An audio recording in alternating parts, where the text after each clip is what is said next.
Ճշմարտությունը իմանան, տարբեր քննարկումներ ա գնում, որ Արցախի նախագահան ապրում է դղյակներում, չգիտեմ, ունի բիզնեսներ, տաքսի սերվիսներ, գազի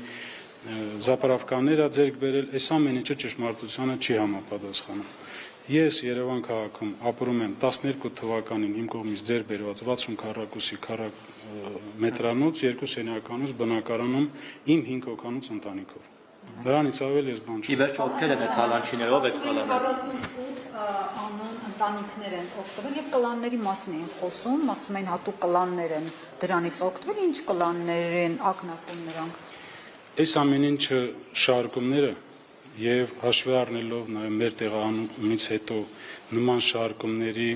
քանակի մեծությունը, մենք դիմել ենք դատախազություն,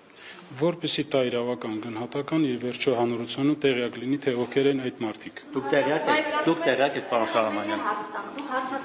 Այդ վարույթով երբ է վերջին անգամ հարցաքննությունը տեղի ունեցել եւ ինչ փուլում է։ Ես եթե չեմ սխալվում 24 թվականի փետրվար ամսին որպես վկա հարցաքննվել եմ եւ հակակոռուպցիոն կոմիտեում եւ քննչական կոմիտեում։ Դուք տեղյակ եք, պարոն Շահրամանյան, ովքեր են թալանել։ Որևէ անուն գիտեք։ Ոչ, նման բան այս պահին չի կարելի ասել, ովքեր են թալանել, մինչև չլինի, ես տեղյակ չեմ։ Չեմ կարա, ներողություն, չեմ կարա տամ իրավական գնահատական, դա պետք է տա իրավապահ համակարգը։